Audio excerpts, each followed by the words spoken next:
Hi, this is a new Nigeria with Olawale Oluwade.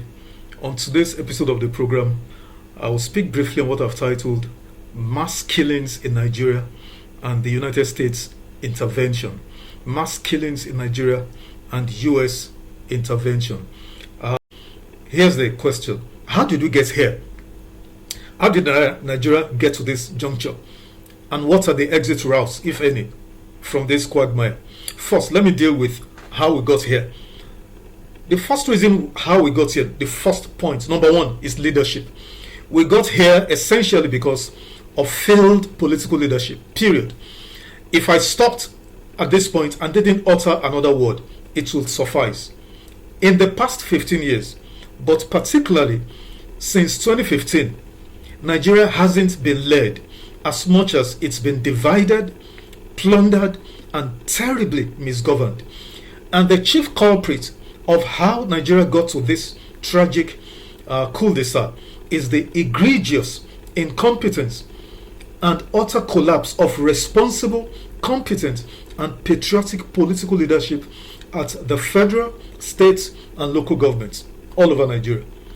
The second reason how we got here, number two, misgovernance. The key casualty flowing directly from the failed political leadership I mentioned is the pervasive misgovernance that's the defining hallmark of the Nigerian society. Elected and appointed public officials have abandoned governance for elevated showmanship, debauchery, and arrant imbecilic behaviors. Public officials at every level in the chain and hierarchy have turned governance and otherwise serious and rigorous endeavor into a circus, of unbelievable proportions. The results are evident everywhere. We see the results everywhere. And that's what brought us here. The third reason why we got here, the trio, we have the combination of religion, tribalism, and nepotism. See, whenever an informed discourse on resolving the tragedy that is present day Nigeria is being had, this trio, this evil triumvirate of nepotism, religion, and tribalism is deployed, to muddy and torpedo such conversations. And then you see otherwise intelligent and obedient citizens, become, enmeshed. They get involved in these social cancers. And, once we get into these rabbit holes, reason, logic, and sanity is shoved down the drains in preference for sentiments, emotionalism, and pure and unadulterated insanity. That's what brought us here. We left logic, reason, and and facts. We went for tribe, religion, and nepotism. The fourth reason that brought us here, politics without morality. I have not seen anywhere on this earth the sort of unscrupulous bunch of politicians who have seized, the levers of political power since 1999 in Nigeria. I have not seen the class, the brand, the species of Nigerian politicians that we've had since 1999. I have not seen. Thoroughly deficient in personal honor, integrity, and decency, having no scintilla of noble values or principles, either for leadership or governance. All we have invested, consequently, in the past 15 years, that is from 2007, is scorched earth politics of underdevelopment, mass poverty, mass misery, illiteracy, higher maternal and infant mortality rates, endemic unemployment, rampant inflation, and insecurities. That's all we have gotten. What's that cliche? As democratic dividends. That's what we've gotten since 2007. Above all, we have now, we're now confronted with a politics that denies the citizens of Nigeria their fundamental rights to alternative choices and ideas. Democracy is imperfect, but at its barest denomination, it offers choices to citizens. But we're at the juncture in Nigeria where opposition parties are being systematically and intentionally destabilized and hollowed out to give safe passage, to an incumbent president to have a second term in office, whether he performs or not. That's why we're here. I mean, elections just held in the United States of America this last week. As crazy as President Donald Trump is, he couldn't interfere in both the conduct nor the outcomes of these elections. Critically, the Democratic Party candidates, in America, when they lost elections last November, about a year ago, they didn't sabotage nor killed their party, but they regrouped, fine-tuned their messaging, and then we all witnessed the decisive victories they got in New York, New Jersey, Virginia, California, and Pennsylvania. We saw it. But in Nigeria, opposition politicians have almost all converged in the ruling party. What a disgraceful lot. What a disgraceful lot. The fifth and final reason why we got here, that we mentioned here, the collapse of the justice system. What more can I say on this? People perpetrate heinous crimes and go free, or with less than a slap on the wrist. Terrorists are pardoned, or they are pardoned and rehabilitated in society, or better, into our armed forces. Terrorists and bandits negotiate openly with governors and other state officials. What a joke have we become. Criminal cases grind on perpetually in the courts with no conviction nor sentencing in most instances. That's why we're here. Civilized societies don't just prosecute and convict regular people, but understands that if you allow high-profile persons escape judicial sanction, society will soon unravel. So, in Brazil, United Kingdom, South Korea, China, or even America, they are determined to punish presidents. They punish their presidents for misbehaviors, or breaches of the constitution, to set clear examples and deterrence to others. But not so in Nigeria. So these 5 reasons are the contributing factors that brought us to the sharp focus of global notoriety and infamy. You may choose, as it is our custom, to deny, obfuscate, or rationalize, but the facts speak, for themselves. And, as the cliche goes, facts are stubborn animals. Facts are very stubborn animals. Now, sadly, besides government officials who are in typical fashion parroting their usual concoction of blatant lies, half-truths, and embarrassing wishy-washy responses, most commentators I've seen or have come across on this issue, are outrightly ignorant, emotional, or deliberately mischievous about these issues. And I speak also on this, let me also touch briefly on the silly and ridiculous notion of sovereignty as reasons why America cannot or must not intervene in our affairs, in our domestic affairs. I say, really? What sovereignty exactly are we talking about? What sovereignty? What sovereignty? The same sovereignty that has enabled and is still enabling gangsters, warlords to run amok across this country, run rings around our armed forces for 15 years, leaving a trail, an ocean of blood and mayhem in their wake. And they're still getting bolder. That's the sovereignty we're talking about. Spare me the baloney. Come on. Now, Nigerian leaders have demonstrated a clear and evident unwillingness, abject failure, and indecisiveness to confronting this monster of rampant insecurities with its attendant consequences. Let me give one example. President Buhari, contributed immensely to what brought us here. But President Tinubu came and decided to set up the livestock ministry to assuage the grievances of Fulani herdsmen.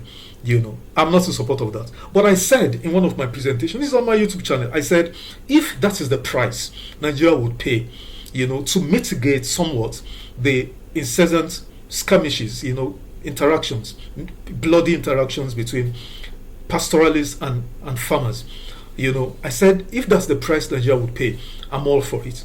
But then I went further to say, I haven't done that. Can you now proclaim a national ban on open grazing of cattle? Guess what? It's over a year. The president did nothing. And yet then you see people who claim divine rights to graze cattle openly. In this 21st century, we failed, as a people. We failed. We failed. I believe the civilized world cannot sit idly by and irresponsibly watch as the country implodes with unimaginable ramifications beyond our immediate continent. The global powers owes the masses of Nigeria, rescue from continuing gruesome and barbaric killings to prevent, a repeat of the Rwandan and Yugoslav genocides. It is the same, by the way, the same justification for why America will invade Nigeria or bomb targets in Nigeria. It's the same justification for why Nigeria championed military interventions in Sierra Leone, in Liberia, in the Gambia, etc. If we did it in these places, it can be justified, and it is justified here likewise. Therefore, I support foreign intervention in assisting us end once and for all mass killings across this country. It is my patriotic duty as a Nigerian with conscience. If I couldn't help those already brutally murdered, I can at least lend my voice. If it will save one life, even one life, from meeting similar fate now. Do I have fears or concerns of collateral damage or spilling out of control? Absolutely. But I refuse vehemently to succumb to the tyranny of fear to perpetuate these satanic killings and atrocities. Enough is enough. So, are there any escape routes from what is coming? I don't see any, to be candid.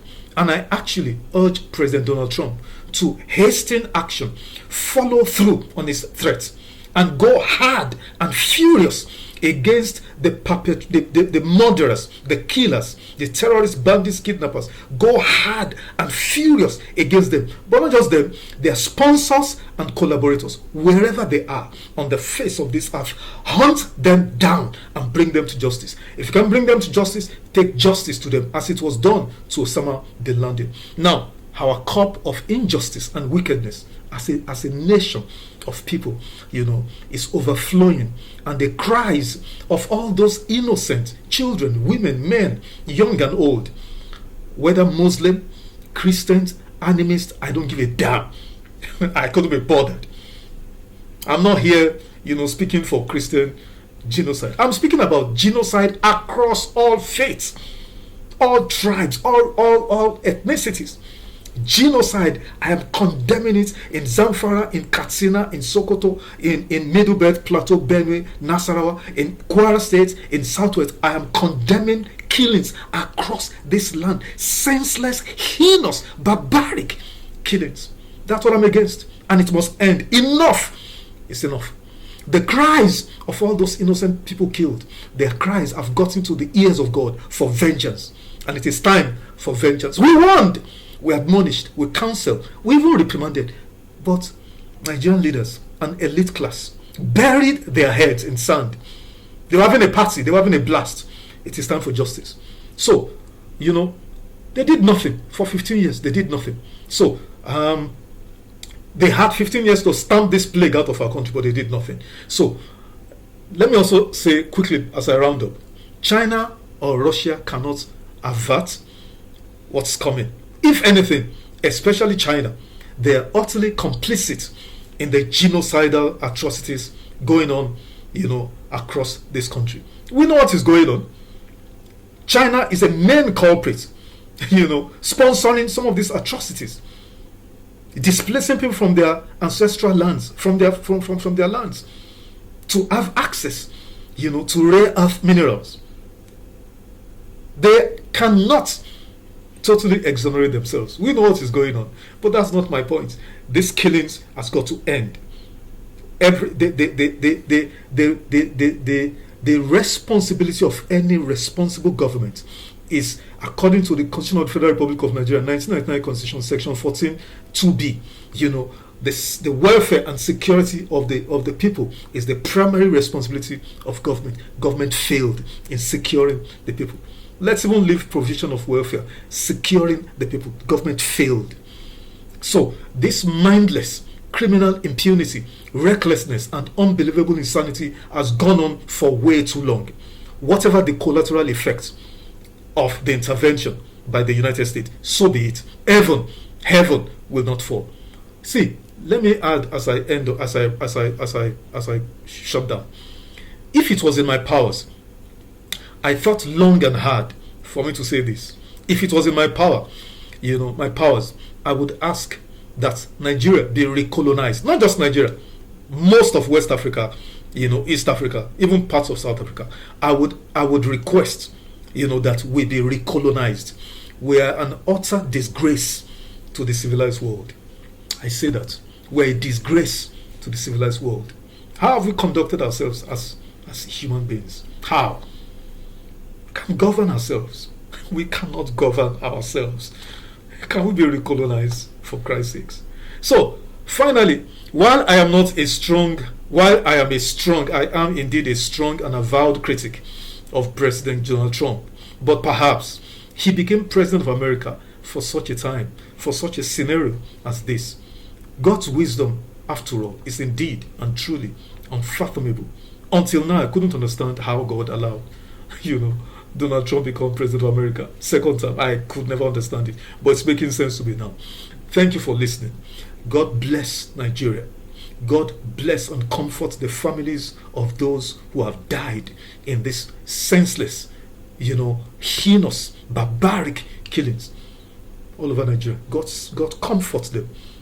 And may vengeance come swiftly upon their perpetrators, their killers and collaborators and sponsors. God bless America. God bless President Donald Trump. Thank you for listening. Bye for now.